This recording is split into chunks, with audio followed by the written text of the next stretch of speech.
Dear friends, let me review to you the second lesson on this quarterly that I started a few days ago. And it's very important that we understand how is the origin and nature of the scripture, because this is really important. And I give you here some presentation from the Fostero family, which I just talked a while ago, and they gave me this permission to use this presentation because this gives us a better idea when we see it in pictures. Those who don't speak much English and those who are actually in learning English as your second language, you have the opportunity to look at this one. As I told you in the previous topic, the principles applicable from this or gleaned from this presentation are also applicable to all people at all times, regardless of your nationality, regardless of your culture, religion, because they are from ancient times and applicable to us today. And so, since this is from ancient text called scripture or handwriting, let me open this with a word of prayer. And so let us pray. Oh dear God, we thank you so much that you've given me the opportunity this time to present to you once again to some people who may not understand what it means to appreciate your principles from the ancient times that are applicable to us today, especially in this situation that we are having right now. I pray, Lord, that you will illumine us with your spirit and understand the things from your perspective, not the way we understand. As I told you before, that things spiritual are like this. Historical document needs historical evidence. This is not a scientific piece which needs a scientific evidence. This is a mathematical piece which needs mathematical evidence. This is not a cosmological kind of thing that needs cosmological evidence. So simple. Evidence are of different types. Evidence can be documentary, can be by testimony, can be by scientific, can be by anything, it can be historical. So this is one piece of information in which truth can be found through this kind of evidence, historical or by testimony or by corroboration of historical documents. And right here, we discuss now the origin and nature of the scripture. As I said, scripture means writing, handwriting of these ancient documents as you see in this picture. And so what do we learn from this one? Why it is very important? Well, let me give you the outline right here. And so in here, there is a passage written by Paul in his epistle, 1 Thessalonians 2:13, and he says, "For this reason we also thank God without ceasing." All right? Ceasing means stopping, without stopping. Because when you receive the word of God which you heard from us means Paul and the apostles. Apostles means being sent. You welcome it not as the word of men, but as it is in truth, the word of God, which also effectively works in you who believe. It means that the hearers, the Thessalonians, received Paul's words like the word of God, not the word of men. Now, what did he mean by that, and how is it related to our topic? Now, scripture in here, the handwriting, the ancient handwriting, was written by humans. As I pointed out, there was only one author. It was God as the author, and the humans are the writers. However, we often say it's the word of God. Why is that? Okay? Now let me explain it to you. What does the scripture state about itself? Alright? Now, how were the scriptures written? Okay? You might wonder how and why. How should we interpret it then? Does it need interpretation? It was written in Hebrew, the Old Testament, and the New Testament is written in Greek, and we speak English right now. If it is not translated today, it will be so much misunderstood. Now, it makes sense that it needs some translation and to some degree, some interpretation.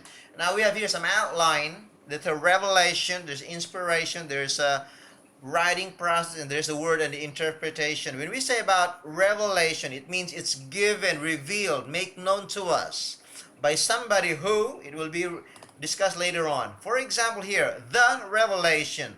For example, in Second Peter, Peter wrote about the second epistle in chapter 1 verse 21, and he said, "For prophecy means things about the future, prediction, foretelling about the future. For prophecy never came by the will of men, but holy men of God spoke as they were moved by the Holy Spirit. If you literally understand from this passage, from this translation, you understand the prophecy, the foretelling of the future from the ancient past was not done by any human will or will of men, not by human being. But holy men of God spoke as they were moved by the Holy Spirit. It means it was of God, not by men, by the Holy Spirit. It's the Holy Spirit actually moving them to speak. All right, so that is like an apparent meaning. Now let's go a little bit deeper, farther. Now we understand the scripture writers claim that they wrote what the Spirit says. All right, okay, not their own ideas. So you see it in Revelation 2:7. It means the ideas here are originally not from the men, but from the Spirit. Okay, who's moving them, and so it's the God, the Holy Spirit, actually, as we mean. Now, God used them to show us His plans for us, according to Amos 3:7. That it's through the prophets. God reveals His secret to the prophets.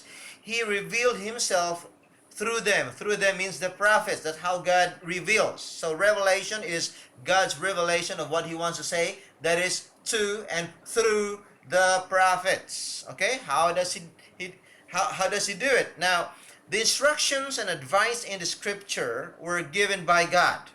So they were trustworthy and true. Now, you can say today, perhaps you think that, well, that scripture is actually written by a human being. Now, according to this historical document in which we talk about in the first presentation, if you saw the video, that this is also a historical document and it corroborated and supported. Now, this historical document, which claims it itself, actually tells some truth that it is not from human being but from somebody higher, from the Holy Spirit, from God. They received, and the prophets receive it. And so in here, and it is trustworthy and true because it's historical. It existed in history, and it is corroborated, and it is witnessed, and is testified by a lot of witnesses. So the scripture is profitable here for doctrine, for reproof, for correction, for instruction in righteousness, according to 2 Timothy 3:16. Okay? Now we will go into that detail later on about the text. But for now, the revelation here means that it is not from any human being, but it is from God, through God the Holy Spirit, given to man, revealed. It's God's revelation to human being. All right?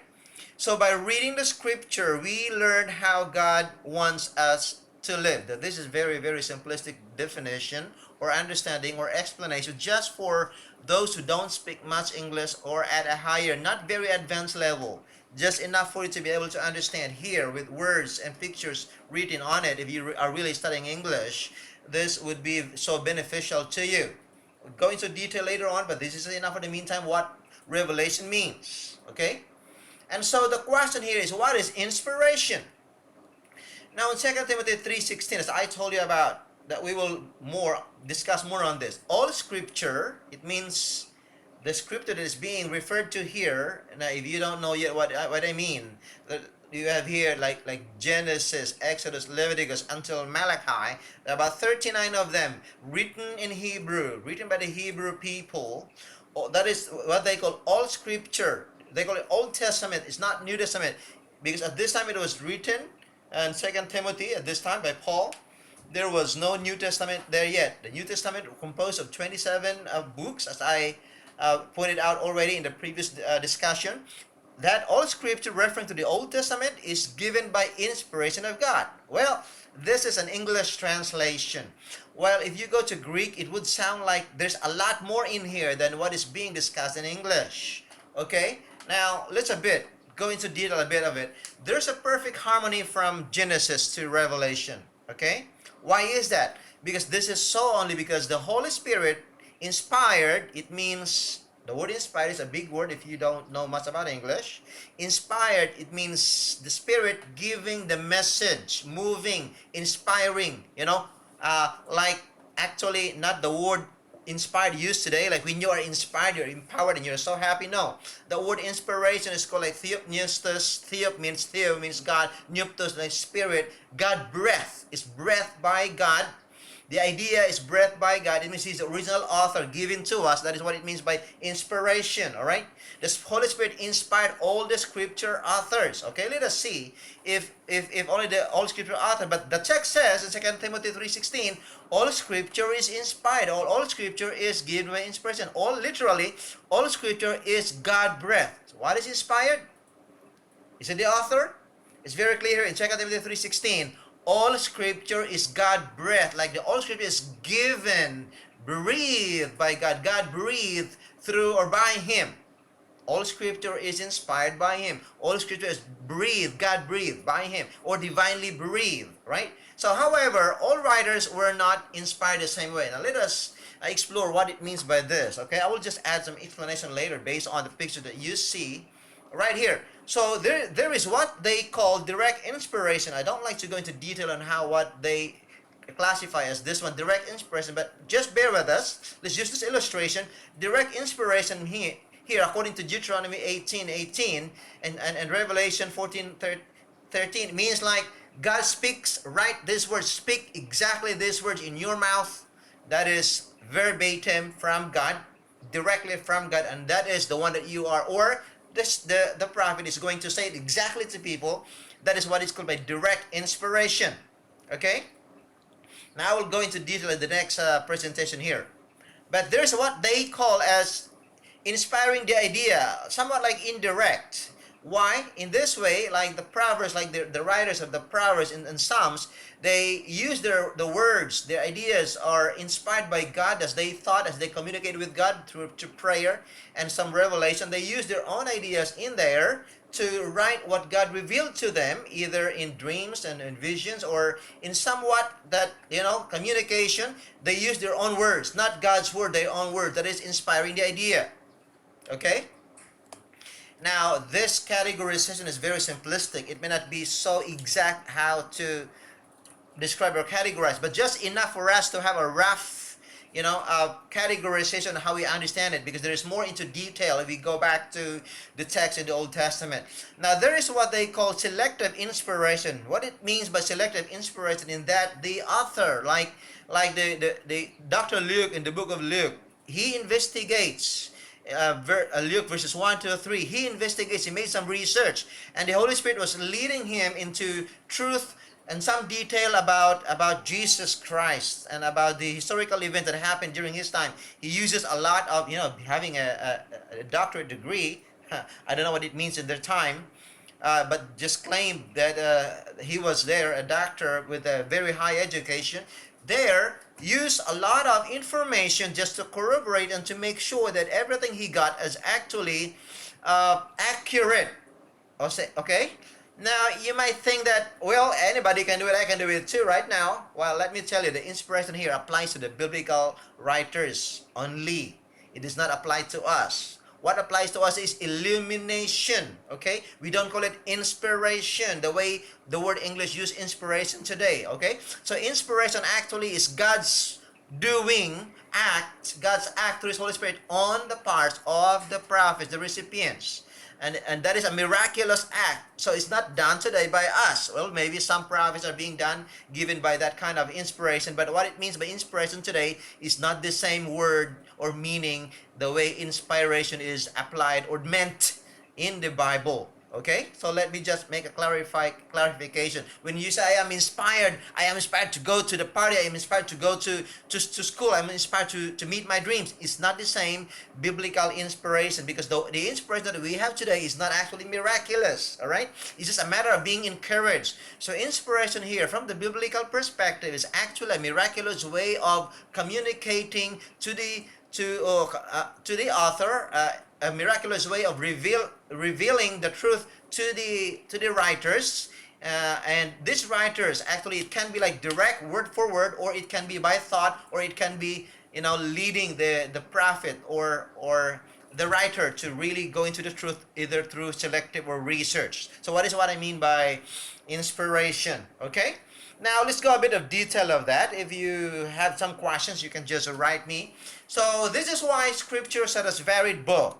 its author explained God's truth in a different way, according to summarized by Brother Marcus, who won here, and his father, the one doing this presentation, was I get the permission a while ago. Now, let me go further by that, by explaining a bit of an exegesis, mini exegesis, not the whole thing here. In Greek here, the theopneustos is literally all scripture is God breathed or divinely breathed. It means here theo, God, theo means God, theo, neustos, it means the Holy Spirit or the Spirit.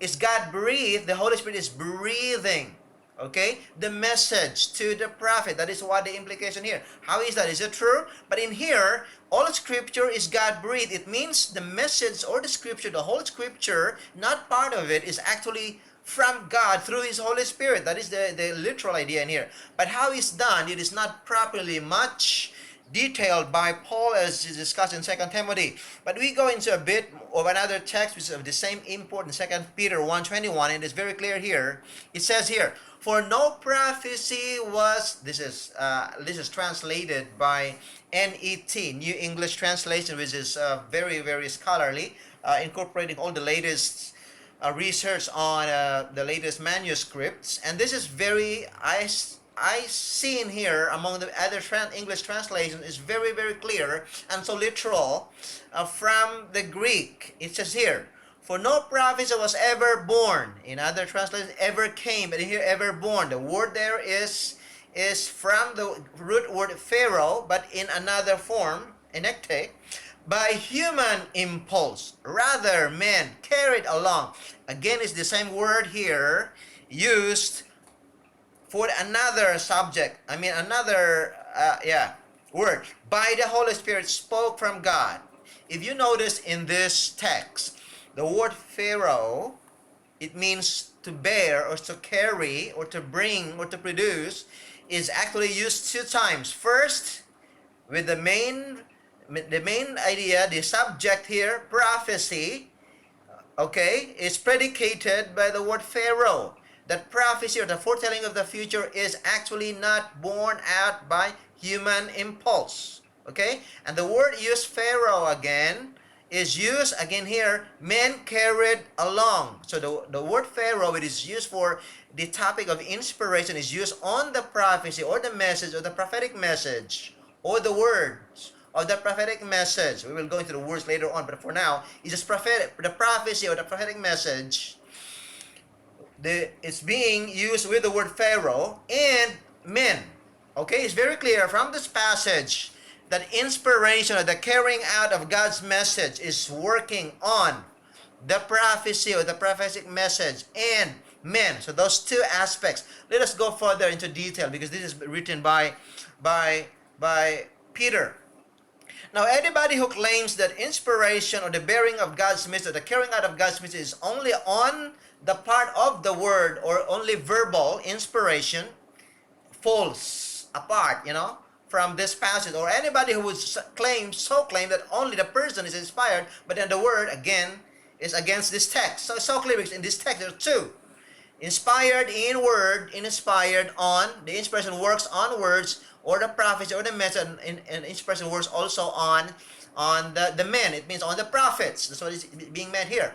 Now let's go into further detail what is meant here. For example, in Deuteronomy, all right? Okay? Now what I mean by that, both the prophetic message and the writers were inspired by the Holy Spirit. That is my very short conclusion out of those two texts. So in here, as I already mentioned in here, okay? Therefore, one cannot say that inspiration acts only on the thought of the writers. Some people claim, a lot of people that are in the church claim that, inspiration should be thought inspiration only.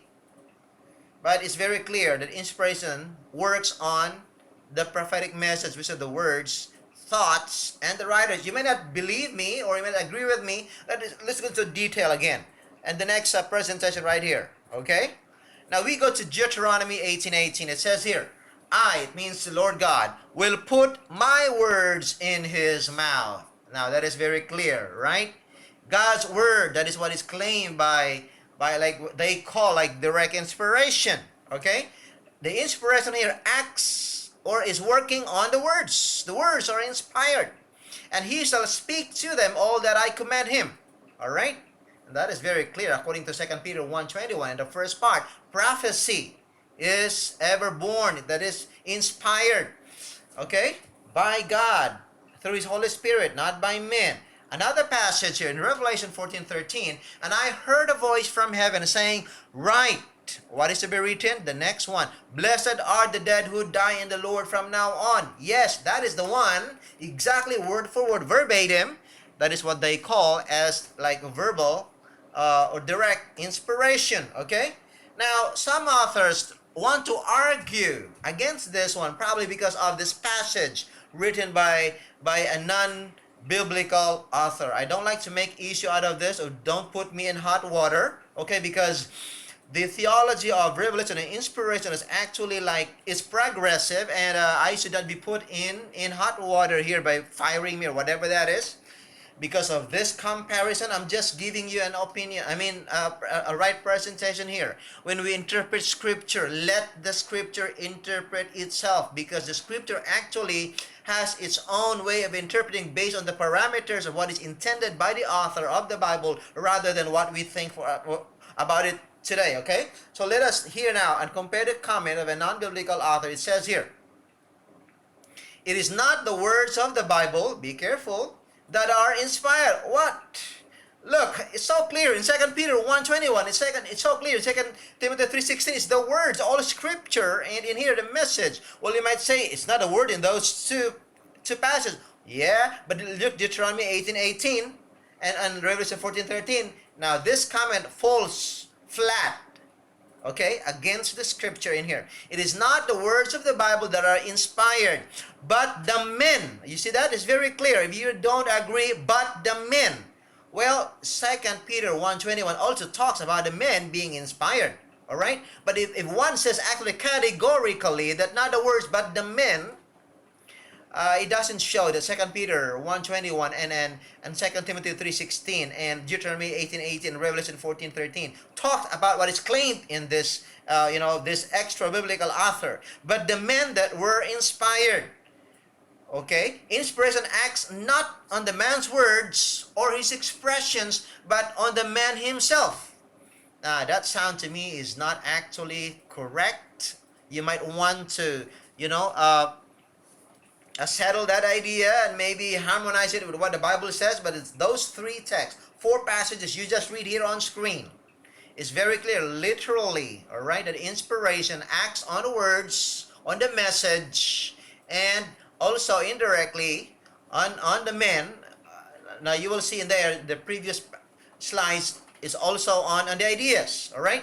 So in here it says, not the words of the Bible but are inspired, but the men that were inspired. To me, that sounds not biblical. You can see it for yourself. You may argue with me, but it's so clear here. Inspiration acts not on the man's words or expression, but on the man himself. That's half truth, because 2 Peter 1:21 is talking about two things there being inspired: the message, the prophetic message, means the words, and the human being. And that idea of 2 Peter actually just summarizes of what the Old Testament talks about, like Deuteronomy 18:18, and is being supported by Revelation 14:13. Who under the influence of the Holy Ghost is imbued with thoughts. But the words receive an impress of the individual mind. The divine mind is diffused. The divine mind and is combined with human mind and will. Thus, the utterances of the man are the word of God. Well, I agree with the some parts of it, and not much on like the words are not inspired, because biblically speaking the words are also inspired. It doesn't mean that I subscribe to verbal inspiration, which I think is not enough. It doesn't mean also that I subscribe to thought inspiration, in which based on the data, biblical data, it's not enough. It doesn't mean that I only subscribe to like third theory now, the man inspiration, in which the biblical data says more than that, and it is not enough. So what is in there? Now, what based from these 4 verses, there are more actually if you go into detail in the Old Testament and the New Testament. Just based from these 4 verses, we understand that we cannot say that inspiration acts only on the thought of the writers or on the writers. Inspiration acts on the words, on the thoughts, on the writers, okay? And even more.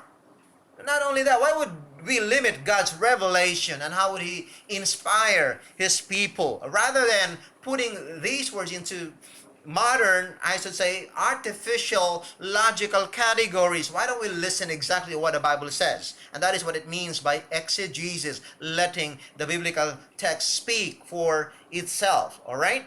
Okay?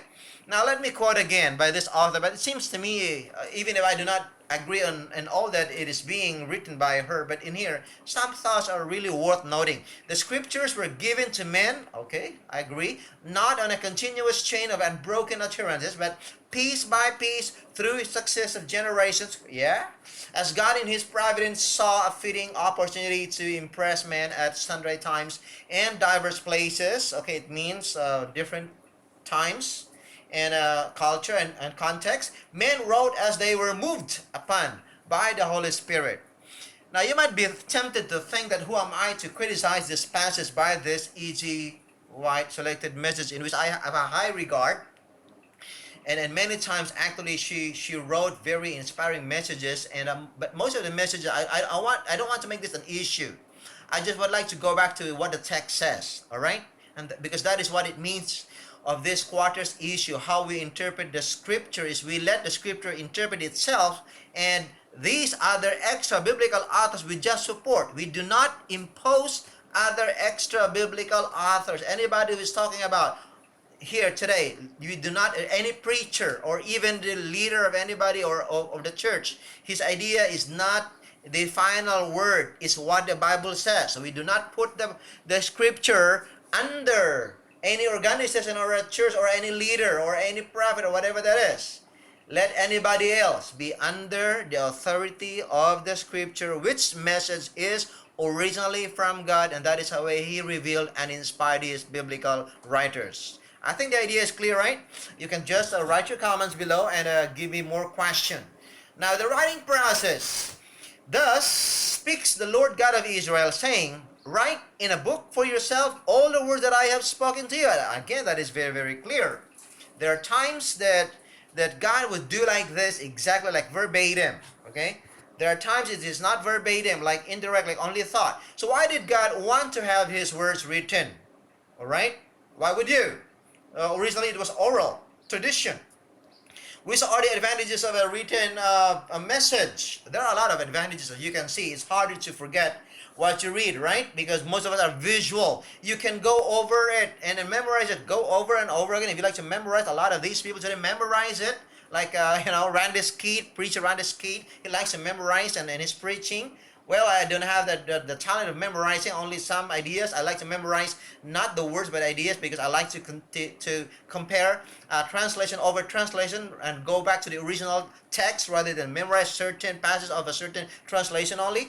Next, it can be preserved, okay? That is good about writing. And it can be copied many times. And also, many people can read it. That's an advantage, right? Right now, I'm presenting to you in a written form and also in a graphical form, so you can follow along easily. You can read and you can play it again. And if you are into really like developing your English into this level, this is very important to you. It endures, okay? The message endures a long time. It can be read by future generations. Like that's why we have this now, the scripture written even. That was many, more than 2,500 years ago. Imagine, even now, it's being translated into 95% of the world's languages, as was presented in my previous presentation. So even those who cannot read may hear the message from others reading it aloud. That is important in here. So we thank God for this written message being available today, so we will know His will and we will be able to obey exactly what He wants us to do. The word, all right? The word is a definite article here. In John 1:1, in the beginning was the Word. Okay, John has a very specific context, specific people, and they use logos there. And there is a certain group of people, as claimed by scholars, in which they use the word logos for that particular principle that is going around the universe, and that the writer John is using that word logos in their own context to convey his message about the word, which is here not just the spoken word, but here the person, the living word. Okay, what I mean by that, before I go into that, let me read, let me finish. In the beginning was the word, and the word was with God, and the word was God. It's a lot to think about. If I were to make an exegesis out of this, I hope you have enough time. In the beginning, literally here in Greek, NRK, in logos, okay? There was no beginning in point in time about beginning. It was with the imperfect tense in there. It would be like in beginning, in continuous beginning in the past. We don't know when. It was already the Word. The Word was there existing. And the Word was with God. Okay? In the Greek there, with God, prostontion, it means the Word was actually coexisting with God, being referred to by the writer as God the Father. The second, the other person usually is the first person. We don't know which one is first, but the other person. And the Word was God. It means there are two beings, two persons here, which are God. Okay, the Word, which was referring to here in verse 14 as being human and made into human being. In verse 14, that is Jesus. So being here referred to as the Word, the living Word. But if you understand more on that in the Old Testament, I have time. If you go in there, this Jesus already existed there, a pre-incarnate Christ. In Genesis 18, 1 to 3, in Genesis 19, okay? And that God there is plural, Elohim. Well, I don't have time to talk about the Trinity, how important it is. You rather contact me and I'll give you more discussion about this one. But in here, it's enough for us to point out that the word here, referring to that incarnate word, is not the spoken word as the scripture, but in here, the living word in verse 14, that is referring to Jesus in here as the word. It means the living word. Okay? So John introduced Jesus as God's word incarnate. Incarnate means flesh, being made flesh. Okay? In verse 14, there's a parallelism. This is my action here, okay? Between Christ and the scripture. Okay? Why is that? Both have supernatural origin. You understand that if you study more about Christ, if you're not a Bible reader. Both combine divinity and humanity. Yeah? Okay? So you understand already that the scripture is a combination of divine and human. Okay? Now Christ is also both divine and human. In here, the work of both covers the whole humanity. Can you imagine that? And both came in a specific moment and culture, but their work goes beyond time and space. Both came down to human level so we can understand their message. It means that the purpose of why Jesus came here and made himself, being God, into a human being is for us to be able to communicate, understand, and what really God wants us to do. And wants us to communicate, wants to communicate with us. So there are also differences between them. The scripture is not God incarnate, okay? And it cannot be worshipped. That's the difference. It just testifies of Jesus, but Jesus is God, and he can be worshipped because he is God. That is the difference. It means here, some people believe here that we only follow the living word, which is Jesus, and we do not follow what the scripture says, right? What they call it, the Bible today. The Bible is the English word already for the scripture. But I would like to refer you that it is scripture. Okay? Scripture means the handwriting of this ancient, miraculous book. Okay? And so, that's the difference between the two. The word, the written word, the scripture, and the living word, and that is Jesus.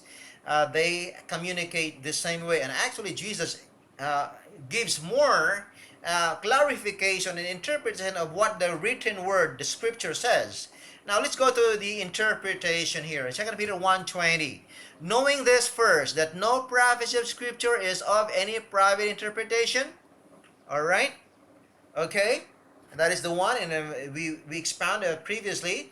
The scriptures shouldn't be studied as interpreted as any other book today, as we know already in verse 21 of that text, that it is not of human origin. It is of divine origin. Therefore, it has to be understood, interpreted from the divine perspective. For example, Higher criticism try to interpret the scripture by using the grammar structure and ignoring any supernatural element. What I mean by higher criticism, this is a scholarly thought, school of thought. There are two kinds of, if you go into master's and doctoral level, which I have in the graduate level, in the master's program, which I did before I had some course in the doctoral program also, in here, higher criticism means that they use their parameters, their, I should say, they use criteria outside scripture and use it as a measuring rod or stick to measure on what the Bible says, okay? What the scripture says. That is higher criticism.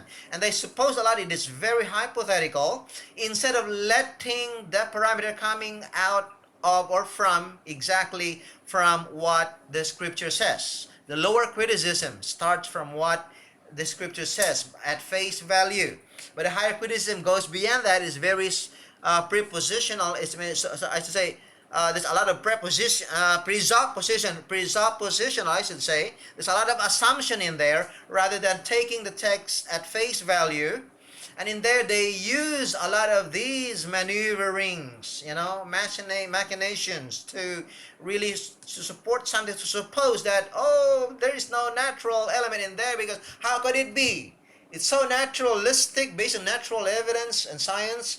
This cannot be. That is one thing, error in epistemology. It's a hard word. Do not remember that one. It means in the nature of finding out truth, that truth can be found not just from natural evidence in science, but can be also through testimony, documentary, historical evidence, corroboration, and other testimonies.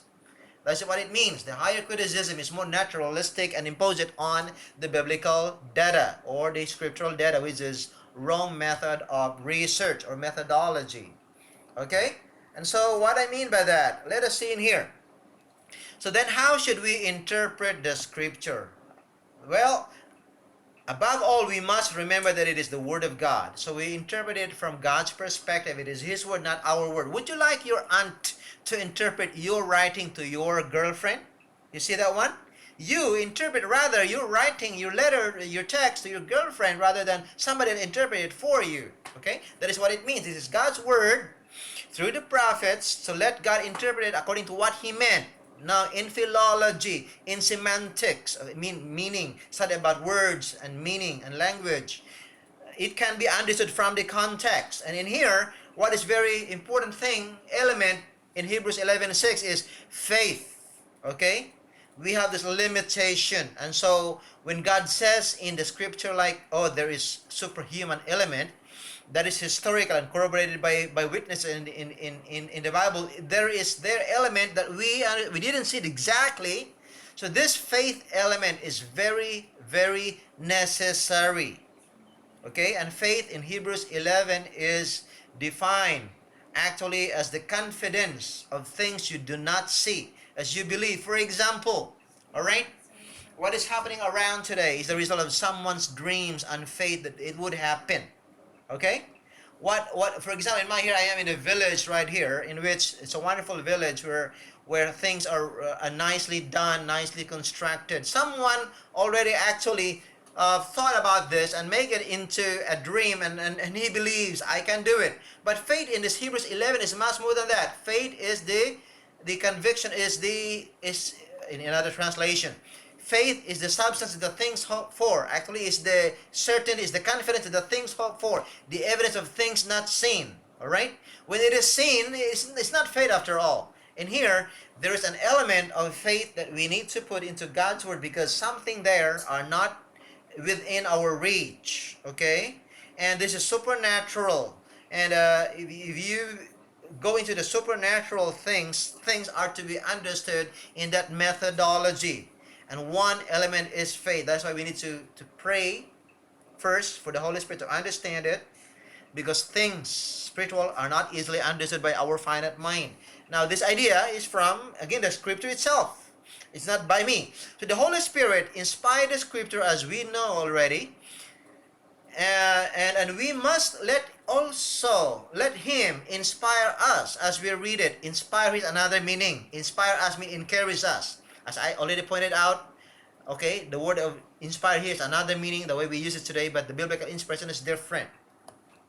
And so therefore we should pray before reading the scriptures, asking for the inspiration, that it means the illumination, I call it illumination of the Spirit, so we can understand it correctly. Let me correct this passage. I already asked Brother Marcos Juan, I chatted with him on Facebook and on Messenger to use this material done by his parents, laymen in Spain, church in Spain, and he just said to me a while ago, just several, less than an hour ago, and he said, "Oh, you can use it."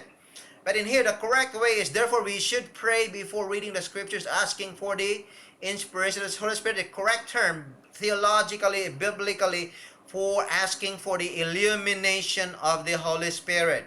Why is that? Because biblical inspiration acts on the biblical writers, and we are not biblical writers. So our level, since we are not prophets, is only on the illumination side. It means only on the I should say the opening of our minds and our hearts, and so we can have a focus and better attention. Illumine means to lighten, okay, but it's not exactly the same degree of inspiration as the biblical authors had, so we can understand it. All right, I think that's the idea of interpretation in here.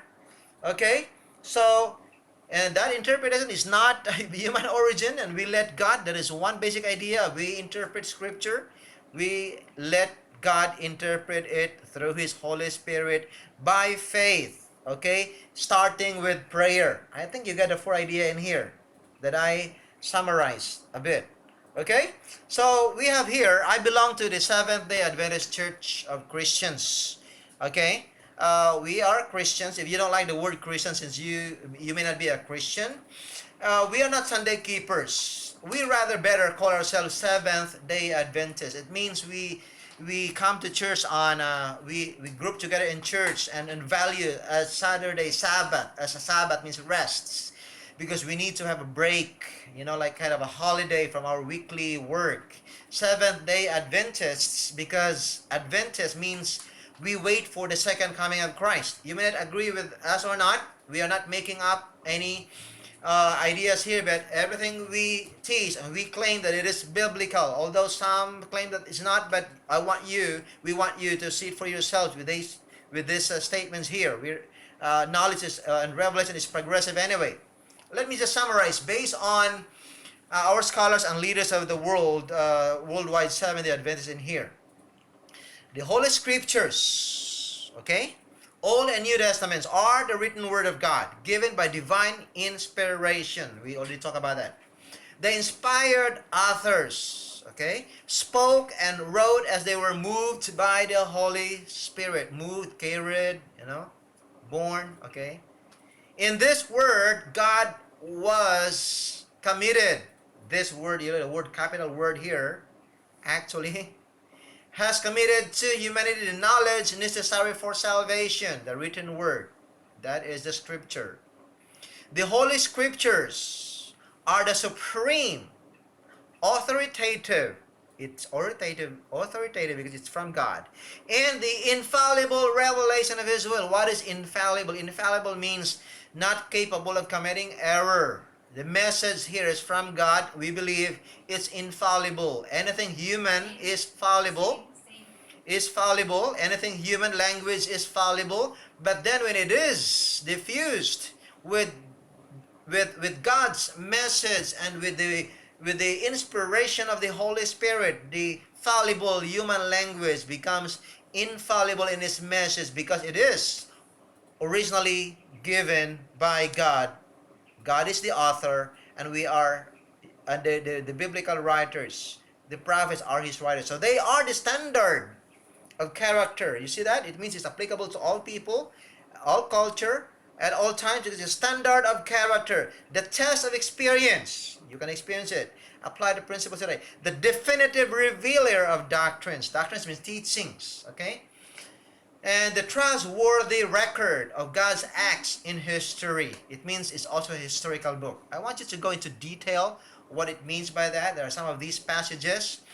If you go much into detail, I would rather advise you, contact me. I'll give you a personalized kind of a study for free. If you want it for English, it's okay. Advanced English is what we want, it's okay. I call it LETS, L-E-T-S. If you want to study with me, let's go LETS. LETS means it's actually uh, learning English, okay, through scripture. Isn't it wonderful? So let's you learn English from me.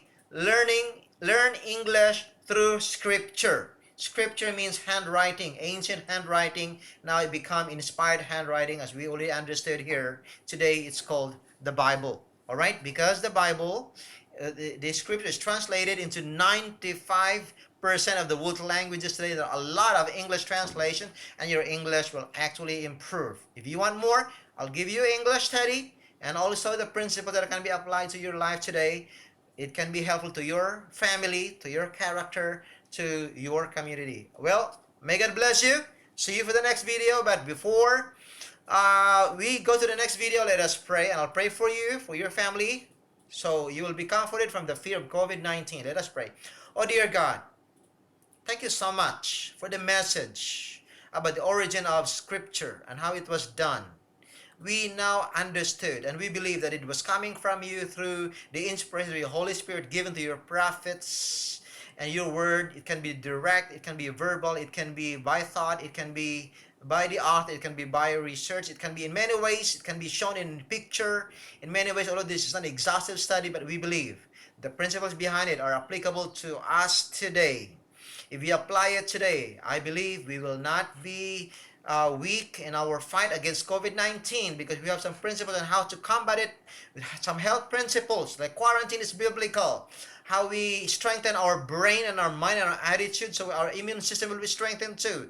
We believe now, I've been studying this for many years already. A lot of these principles are applicable today, being applied by a lot of countries, nations in the formulation of laws, and now even proven and backed up by science today, O Lord. I pray for the listeners, those who want to study how important this ancient book is, why it's today being believed by at least 2 billions of the people worldwide. It is something to note and really find out. Thank you, Lord, for answering our prayer. May you bless all of us, and please forgive us our sins in Jesus' name. Amen. See you there, Pastor Rolly. Follow me on Facebook and YouTube. God bless.